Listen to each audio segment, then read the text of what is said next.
বিশ্ব সঙ্গীতের এক নম্বর শিল্পী এখন টেলর সুইফট। তার অনুসারীর সংখ্যা এতটাই বিশাল যে তার যে কোনো সিদ্ধান্ত অনেক বড় বড় ইস্যুকে খুব সহজে প্রভাবিত করতে পারে। এই মেগাস্টার শিল্পীকেই সন্তান উপহার দেওয়ার প্রস্তাব দিলেন ইলন মাস্ক। ডেমোক্র্যাট প্রার্থী কমলা হ্যারিসকে সমর্থন জানানোর জন্য গায়িকাকে এমন কুপ্রস্তাব দিলেন ইলন মাস্ক। বিস্তারিত থাকছে ডেস্ক রিপোর্টে। বিশ্ব সঙ্গীতের এক নম্বর শিল্পী এখন টেলর সুইফট। তার অনুসারীর সংখ্যা এতটাই বিশাল যে তার যে কোনো উক্তি বা সিদ্ধান্ত অনেক বড় বড় ইস্যুকে খুব সহজে প্রভাবিত করতে পারে।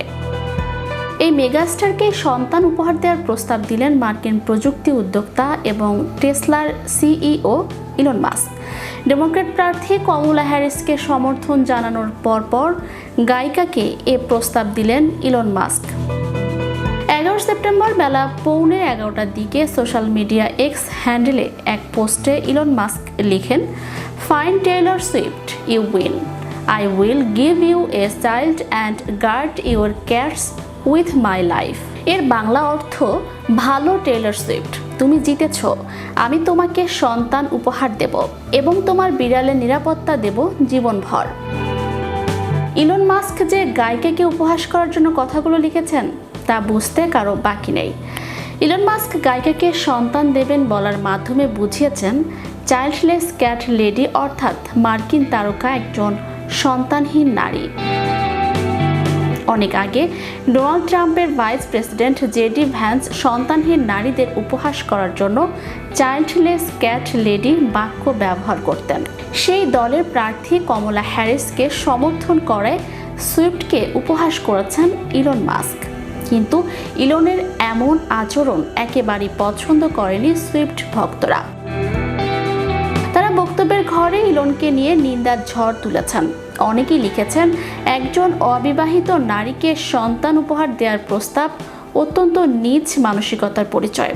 কেউ কেউ আবার লিখেছেন, একজন নারীকে নিয়ে এভাবে লেখার অধিকার কারণেই, সেখানে তিনি টেলর সুইফট, যিনি এত বড় সঙ্গীত তারকা। গত 10 সেপ্টেম্বর ডেমোক্র্যাট প্রেসিডেন্ট প্রার্থী কমলা হ্যারিসকে সমর্থন দেওয়ার কথা জানান টেলর সুইফট। ইনস্টাগ্রাম পোস্টে তিনি লিখেন, আমি 2024 সালের প্রেসিডেন্ট নির্বাচনে কমলা হ্যারিস ও টিম ওয়ালেজকে ভোট দেব। এই মার্কিন তারকা 28 কোটি 30 লাখ অনুসারীর উদ্দেশ্যে আরও লিখেন, আমি কমলা হ্যারিসকে ভোট দেব কারণ তিনি অধিকারের জন্য লড়াই করেন এবং আমি বিশ্বাস করি চ্যাম্পিয়ন হওয়ার জন্য একজন যোদ্ধার প্রয়োজন। আমি মনে করি তিনি একজন প্রতিভাধর নেতা এবং আমি বিশ্বাস করি যে আমরা এই দেশে আরও অনেক কিছু অর্জন করতে পারব যদি আমরা বিশৃঙ্খলা না করে শান্ত হয়ে পরিচালিত হই। চ্যানেল ইউরোপ বিনোদন ডেস্ক।